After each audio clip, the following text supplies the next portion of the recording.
હત્યા જેવા ગંભીર ગુનાના આરોપીઓ લાંબા સમયથી નાસ્તા ફરતા હતા। પોલીસ અધિકારીઓ અને કર્મચારીઓ છે તેને પકડવામાં નિષ્ફળતા દાખવે છે। મામલો પહોંચે છે ડીઆઈજી નિર્લિપ્ત રાય સુધી અને અંતે આ બે પોલીસ ઇન્સ્પેક્ટર, એક સબ ઇન્સ્પેક્ટર અને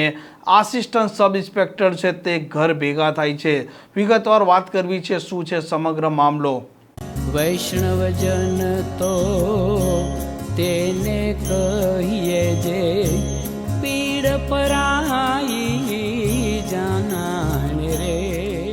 નમસ્કાર, આપ જોઈ રહ્યા છો નવજીવન ન્યૂઝ અને હું છું આપની સાથે તોફિક ગાંચી। કોઈ વ્યક્તિ જ્યારે પોલીસ સ્ટેશન ફરિયાદ નોંધાવે તે સમયે તેને એક આશા હોય છે કે તેમના વિસ્તારનો લુખ્ખો, ગુંડો, ટપોરી કે મુવાલી તેમના પર જે પ્રકારના અત્યાચાર ગુજારી ચૂક્યો છે તેને પોલીસ વહેલી તકે ઝડપશે અને તેને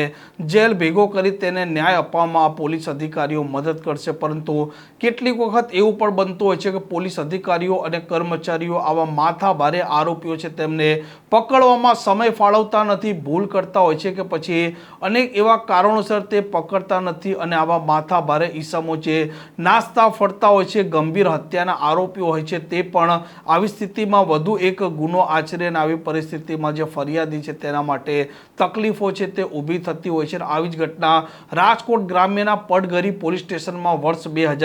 2024માં બની હતી, જેમાં એક સગીર વયની દીકરી છે તે ફિનાઇલ પીને જીવન ટૂંકાવવાનો પ્રયાસ કરે છે અને ત્યાર પછી તેને પરિવારજનો હોસ્પિટલ લઈ જાય છે। તે સમયે ડૉક્ટર તેની પૂછપરછ કરે છે। તે સમયે મોટો ઘસફોટ થાય છે કે 3 માથા ભારે ઈસમોએ આ સગીર દીકરી છે તેના સાથે દુષ્કર્મ આચર્યું હતું અને ત્યાર પછી ગુનો દાખલ થાય છે પડગરી પોલીસ સ્ટેશનમાં, જેમાં આ માથા ભારે ઈસમો હતા અજયસિંહ જાડેજા, મહેન્દ્રસિંહ જાડેજા અને યશપાલસિંહ જાડેજા અને ત્યાર પછી તે ફરાર થઈ જાય છે અને તે સમયે પોલીસ અજયસિંહ જાડેજા છે તેની ધરપકડ કરી લે છે, પરંતુ મહેન્દ્રસિંહ જાડેજા અને યશપાલસિંહ જાડેજા ફરાર હતા અને આવી સ્થિતિમાં તે આ સગીર દીકરીના પિતા હતા, તેમને ફોન કરી ધમકીઓ આપતા હતા કે મામલો રફે દફે કરે નહીંતર પરિણામ ભોગવવું પડે। પરંતુ આ દીકરીના પિતા મક્કમ હતા કોર્ટ કચેરીમાં કેસ લડવા માટે અને અંતે આ મહેન્દ્રસિંહ જાડેજા અને યશપાલસિંહ જાડેજા છે તે આ સગીર દીકરીના પિતા જ્યારે બજારમાં જતા હતા તે સમયે તેમને રોકે છે અને એક પછી તીક્ષ્ણ હત્યાના ઘા ઝીકી તેમને મોતને ઘાટ ઉતારે છે અને હત્યાનો ગુનો પણ દાખલ થાય છે અને ત્યાર પછી પણ આરોપી નથી પકડાતા અને મામલો પહોંચે છે ડીઆઈજી નિર્લિપ્ત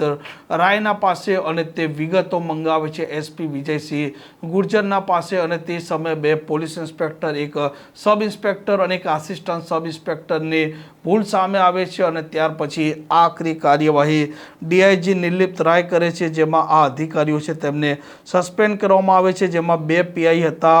એચએન રાઠોડ અને એસએન પરમાર, જ્યારે પીએસઆઈ હતા જે વાળા અને એએસઆઈ હતા ભગીરથસિંહ જાડેજા। અધિકારીઓ છે તેમને સસ્પેન્ડ કરવાનું કારણ એ હતું કે હત્યા જેવા ગંભીર ગુનાના આરોપીને પણ પોલીસ નહોતી પકડતી અને આ જ આરોપીઓએ જ્યારે એક દીકરી છે તેના સાથે દુષ્કર્મ આચર્યું હતું અને તેને પણ 2 વર્ષથી નહોતા પકડતા અને અંતે તેમના વિરુદ્ધમાં આકરી કાર્યવાહી થતાં ખળભળાટ મચી જવા પામે છે। આ પ્રકારના સમાચાર માટે નવજીવન ન્યૂઝ ચેનલ સાથે જોડાયેલા રહો। નમસ્કાર।